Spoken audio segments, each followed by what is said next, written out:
तो पिछले महीने मैंने डिसाइड किया कि मुझे यूरोप जाना है 10 दिनों में एज़ चीप एज़ पॉसिबल। काफ़ी रिसर्च करने के बाद मैंने देखा कि ट्रेन ट्रैवल ही यूरोप का सबसे चीपेस्ट और बेस्ट तरीका है। ऑफ कोर्स फ़्लाइट ज़्यादा सस्ती हैं। फॉर एग्ज़ाम्पल आप ऑस्ट्रिया से स्पेन सिर्फ $30 में जा सकते हो, लेकिन उसका मज़ा नहीं है मेरे यहाँ। फ़्लाइट्स में ऐसे व्यूज़ नहीं मिलते। तो यूरोप में ट्रेन का क्या सीन है? सबसे आसान तरीका है कि अगर आपके पास है एक यूरो पास। यूरो पास बेसिकली एक टिकट है जो आप सिर्फ एक बार ख़रीदते हो, वन टाइम परचेस, और उसमें आप यूरोप में कहीं भी जा सकते हो उस एक टिकट पर। थैंक्स टू यूरो पास मैंने 10 दिनों में 4 कंट्रीज ट्रैवल की। तो मैंने सोचा एक वीडियो बना लूँ यूरो के ऊपर, जिसमें मैं अपना एक्सपीरियंस शेयर करने के साथ साथ कुछ टिप्स भी दे दूँ, क्योंकि मैंने एक टूर कर लिया और सबको पता है कि एक बार कोई चीज़ करने से बंदा उस पर एक्सपर्ट हो जाता है। हाँ भाई, क्यों नहीं। तो ये यूरो पास है किसके लिए, किसको लेना चाहिए? ऑफ कोर्स जिसने यूरोप में ट्रेन से ली है, पर इसकी भी 3 किस्में हैं: यूरोप पास, इंटररेल पास और वन कंट्री पास। यूरोप और इंटररेल में फ़र्क यही है कि अगर आप यूरोपियन सिटीज़न हैं तो उसके लिए आपको लेना होगा इंटररेल पास, और अगर आप यूरोप के कहीं बाहर से आए हैं इंटरनेशनली और आप यूरोप में ट्रेन से लेना चाहते हैं तो उसके लिए आपको लेना होगा यूरोल पास। और अगर आपने यूरोप की कोई एक कंट्री ट्रैवल करनी है तो आप उस कंट्री का स्पेसिफिक पास भी ले सकते हैं। 100 या $120 में आपको एक कंट्री की सारी ट्रेन्स अनलॉक हो जाएंगी, ऐसे कह लें। तो आपका यूरोल पास काउंट होता है ट्रैवल डेज़ पर। जब आप टिकट लेना चाहते हैं वहाँ पर लिखा होता है 4 ट्रैवल डेज़ इन 1 मंथ या 15 ट्रैवल डेज़ इन 15 मंथ या जो भी। तो वो ट्रैवल डे क्या है? ट्रैवल डे बेसिकली एक 24 आवर पीरियड है, एक दिन का, जिस 24 आवर में आप जितनी मर्ज़ी ट्रेन्स ले सकते हैं, जितनी मर्ज़ी ट्रेन से उतरें, जितनी मर्ज़ी ट्रेन पर चलें। फॉर एग्ज़ाम्पल अगर आपने लेट्स से फिर से बार्सिलोना से स्विट्ज़रलैंड जाना है, बार्सिलोना से हडर्सफील्ड, तो उसके बीच में आपको कोई 5-6 ट्रेन्स चेंज करनी पड़ेंगी। तो वो सब फ्री होती हैं क्योंकि आप उसी ट्रैवल डे के अंदर होते हैं। तो उस ट्रैवल डे के अंदर आप जितनी मर्ज़ी ट्रेन चेंज कर सकते हैं। अब ज़रूरी नहीं है कि आपको यूरोप की किसी ट्रेन में बैठने के लिए इन तीनों में से किसी एक पास की ज़रूरत होगी। आप ट्रेन सेपरेटली भी बुक कर सकते हो। बल्कि अगर आप रिसर्च करो और हर ट्रैवल फॉर्म में, हर यूट्यूब वीडियो में एक चीज़ बताते हैं कि अगर आपने 2 या 3 ट्रेन से कम ट्रेन लेनी है या 2-3 कंट्रीज़ से कम कंट्रीज़ में जाना है तो उसके लिए आपको यूरोप पास की ज़रूरत नहीं है।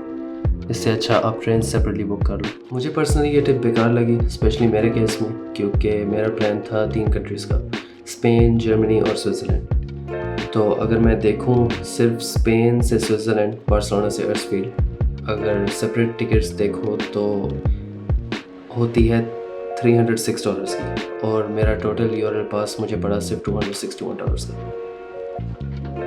और अगर किसी वजह से मेरी वो सेपरेट ट्रेन बुकिंग बार्सिलोना से हडर्सफील्ड वाली मिस हो जाती तो मुझे फिर से $300 दे के न्यू ट्रेन लेनी पड़ती। जबकि अगर आपके पास यूरो पास है तो आप उस 24 आवर पीरियड में जितनी मर्ज़ी ट्रेन मिस करके जितनी मर्ज़ी ट्रेन पर बैठ सकते हैं। मेरी नज़र में यूरो पास का सबसे बड़ा फ़ायदा ये है। जैसे कि अगर आप एक स्टेशन पे उतरते हैं और आपको जगह पसंद आती है, आप उसको एक्सप्लोर करना चाहते हैं, आपकी आंखें ठंडी हो रही हैं जैसे कि मेरी यहाँ पर हो रही हैं, आपकी जो अगली स्केड्यूल ट्रेन है जो आपने माई प्लानर में फिक्स की है वो आप मिस कर सकते हैं और उसकी जगह कोई दूसरी ट्रेन ले सकते हैं।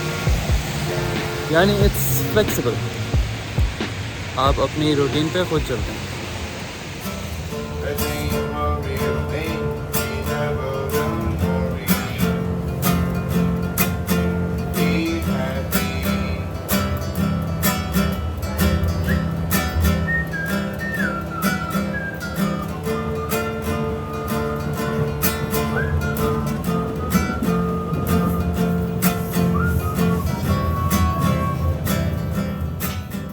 तो अब बात करते हैं मेरे इस सफ़र के फेवरेट पार्ट के बारे में, जो है स्टेशंस।